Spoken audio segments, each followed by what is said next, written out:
In the last video in this series on pirate food, I covered the role of the ship's cook and how pirates ate their food.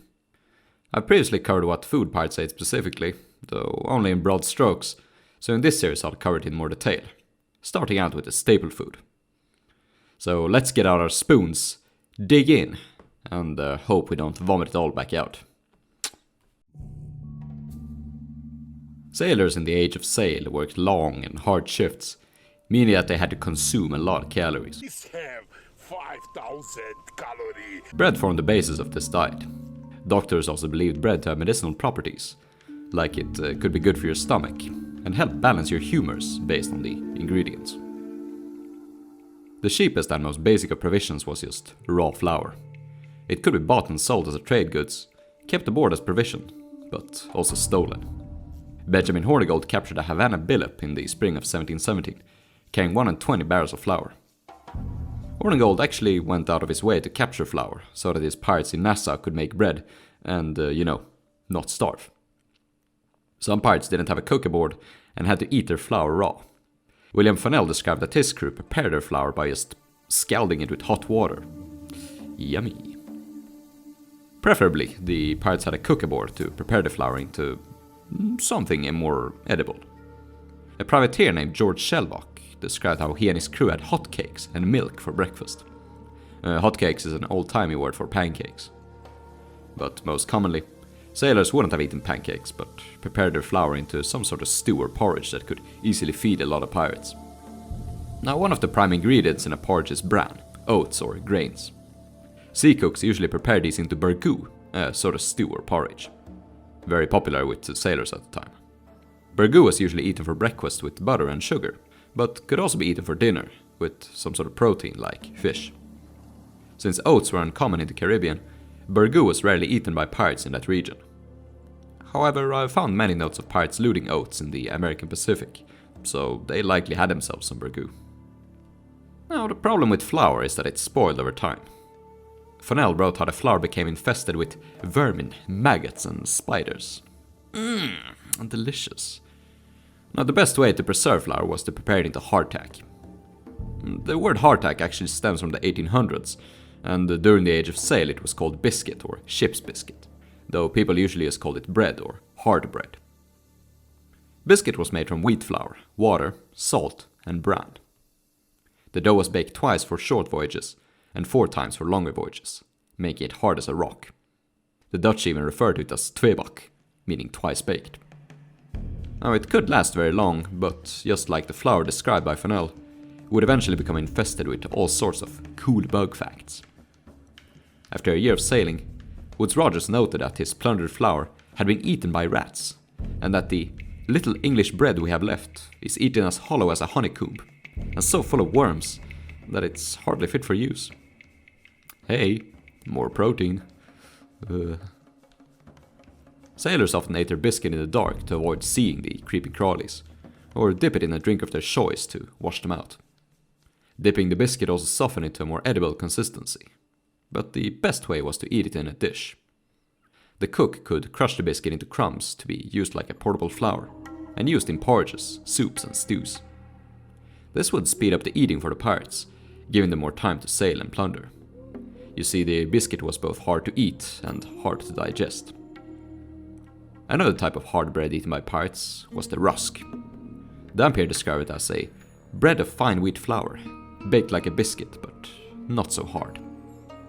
Another privateer gave away a barrel of what he called white biscuit, possibly similar to rusk, and baked from a finer flour than regular biscuit. Rusk seems to have been palatable to many sailors, as they often speak fondly of them. But what about the soft bread that we like to use for toast? Now, the problem with period documentation is that sailors usually just write all bread as bread, and I think that mostly refers to ship's biscuit. I've only ever seen one specific reference to soft bread. George Shelvocke mentions how his crew looted a small village and brought aboard and distributed loaves of soft bread, much to the joy of his men. I don't think pirates ever baked their own bread. Their fire hearts were simply too small to bake large quantities of bread for a large crew. Baking requires space, after all. If pirates made their own bread, they boiled it, and there's plenty of evidence for this. One of the more palatable preparations was to make a pudding. Pirates made both sweet and savory variants. The savory pudding was seldom little more than boiled flour, salt and suet. Suet is the fat from beef or sheep. The sweet puddings varied more. Basil Ringrose wrote how his cook made plum puddings from flour, salt water and wine lees. Plum pudding is a very traditional English dessert, typically eaten on Christmas. George Shelvocke described two sorts of puddings made by his cooks. One was made hastily from just flour and sugar. Another much crazier and wacky pudding was made from coarse flour, seawater and sweetmeats, sweetmeats meaning candy. The crewmen ate these puddings with jerked beef. Candy pudding with beef jerky sounds like the most stoner meal ever, and Shelvocke wrote that this weird diet troubled his crew's tummies. Understandably so. Last but definitely not least, we have my favorite pirate bread, doughboys. This underrated cake of bread was the favorite of the English Buccaneers, who always kept a few in their knapsacks. It was likewise enjoyed by hunters and logwood cutters. Instead of baking, the doughboy was boiled, and was described as a sort of dumpling. This meant that it could be prepared aboard a pirate ship. The doughboy was eaten with a spread of whatever was available, such as butter or oil, usually rendered by the pirates themselves from turtle fat. Their favorite spread was manteca, pig's lard. And whilst pirates certainly loved to drink hot chocolate, I don't think they ever had the Nutella for spreading. Nutella. For all the pirates with a sensitive stomach, there existed some gluten-free alternatives. The most readily available alternative was maize, often called Indian corn at the time. Nowadays we usually just call it corn, but that's another story. It was the staple food in the Spanish colonies, so could always be plundered from Spanish towns, farms and ships. Maize was likewise the staple ration for Spanish sailors and pirates. Note that they never ate fresh maize. It was always the hard, dried stuff. This can last very long, but is a bit tricky to prepare. English pirates that were taken captive reported how they were forced to grind the corn in heavy stone mortars. The maize was then boiled into a porridge, fortified with salt meat, and flavored with fat and grease. This is very similar to the modern grits, a porridge made from boiled cornmeal, very popular in the American South. Maize was also eaten by slaves and indentured servants on English islands. They ground it up themselves and boiled them into dumplings. One author described the stomach troubles he got from this diet. When he asked his master to give him wheat flour instead, the master refused, angrily so. The author later escaped and turned to piracy. A more pleasant use for maize was in tortillas. William Dampier mentions the tortilla bread in his writings, so it was likely enjoyed by him and his Campeche compatriots. Let's just hope they skipped out on the Montezuma's revenge part. Some travelers mention areas which lacked mills and mortars, meaning that the locals had to find other substitutes for corn. Captain Shelvocke described how one such village used a miserable substitute, a kind of cake of seaweeds, which is much esteemed by them and even liked by some of our men. Seaweed could always be eaten in times of desperation, provided you had a strange stomach. Dr. Lionel Wafer described how his crew once were so hunger-pinched that meeting with some sea crabs on the coast, one of our men, Mr. Smallbones, ate them raw, and even seaweeds. The rest of the crew didn't find the raw seaweeds palatable, and used it instead as fuel for their fires. A rare but very reasonable substitute was the breadfruit. When William Dampier stayed with Captain Swan on the island of Guam, he described how the natives brought and baked them as much breadfruit as they desired. The fruit was baked in an oven until the rind turned black, which they then scraped off and ate the substance like a bread. The problem with the breadfruit was that it wasn't good as a sea ration. Sea rations had to last for longer periods of time. Dampier also mentioned that he only ever saw the breadfruit on Guam, which is it's far away from the Caribbean. More common in the Caribbean was the much-loved plantain. This is essentially a large, savory banana. European colonists often built fine plantain walks on their new farms, and pirates were often supplied plantains from friendly tribes. Basil Ringrose wrote that every buccaneer was given 3 plantains by the king of Darien, and that the owners of the said houses would commonly stand at the door and give, as we passed by, to every one of us either a ripe plantain or some sweet cassava root. When eaten instead of bread, the plantain was picked before it had fully ripened, and was either boiled or roasted. poor people and slaves ate it with a sauce made from cod pepper, salt and lime juice. Sometimes an unripe plantain was eaten with a ripe plantain, kind of like bread and butter. Plantains could also be mashed and boiled like a pudding. Natives usually dried them over fires and mashed them into lumps. They also made an alcohol from the plantain, called mislaw. Whilst plantains didn't seem to last as long as hardtack or potatoes, pirates did keep them aboard their ships for as long as possible. William Funnell wrote that, "For the first 20 days after our fish and turtle were gone, we fed on nothing but our plantains, which we allowed ourselves 2 and 4 meal, and 2 such meal a day. After the plantains were gone, the privateers resorted to eating their flour and salt meat." This passage is actually one of my favorites in pirate literature, because it tells us a lot about their logistics. Whilst they did have a storage of long-lasting food aboard, in this case flour and salt meat, they only resorted to eating it once they didn't have any fresh food. Part of the reason is because the preserved food was disgusting and required more intensive cooking. I mentioned before the cassava, the root of which was harvested, dried, and made into a flour. The flour could then be cooked in various ways. Cassava flour was likewise a cheap and affordable food for slaves. The French Code Noir determined that masters had to issue their slaves with at least 2.5 pots of cassava flour per week.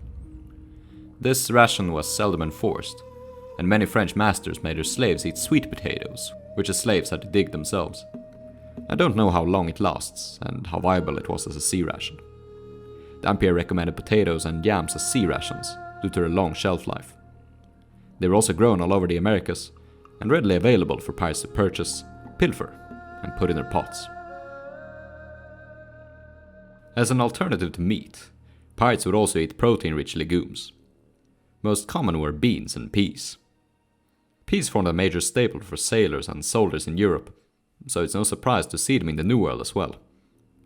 Dried legumes last very long, and they were produced all over the Americas. Woodes Rogers looted a lot of beans and peas during his privateering voyage to the South Seas. In another anecdote, Blackbeard granted 2 tons of beans to a group of defeated Frenchmen, so that their cargo of slaves wouldn't starve. Dried peas were also used for shipboard defense.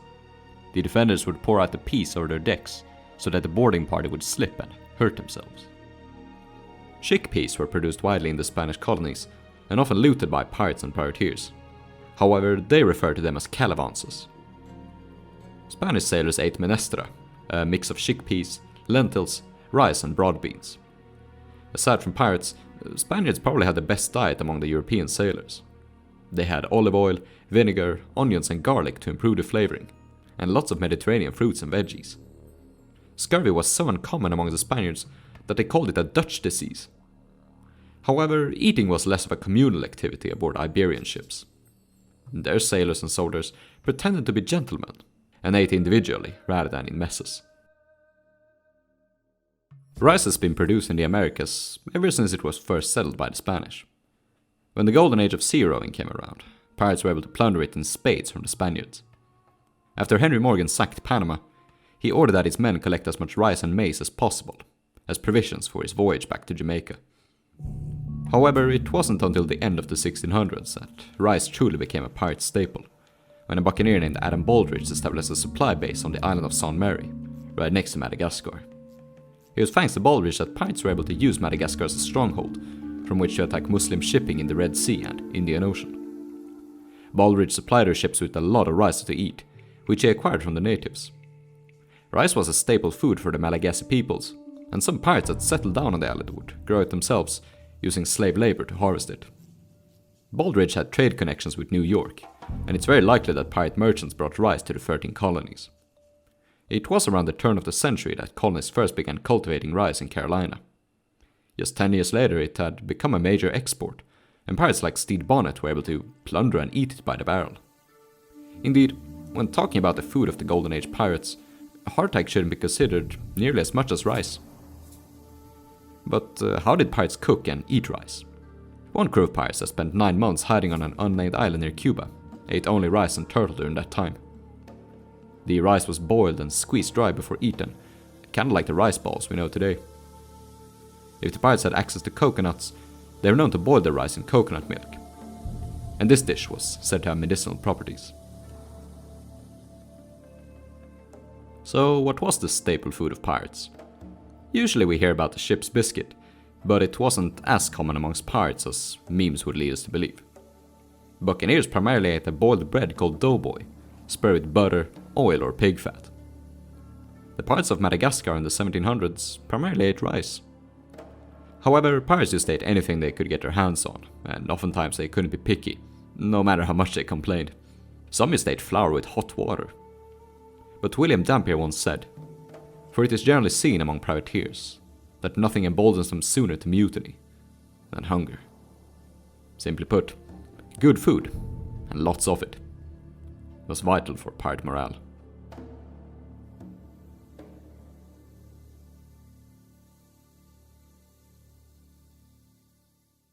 Huge thanks to my generous supporters over on Patreon. Cole Freer, Max Dweck, 1660, Michael Jans, Rachel Blockar, Ted 11, Flintlock, Red Hate, George Skull, and the Part of Jesus. Now, if you want to support me monetarily, please check out the links to PayPal and Patreon in the video description below.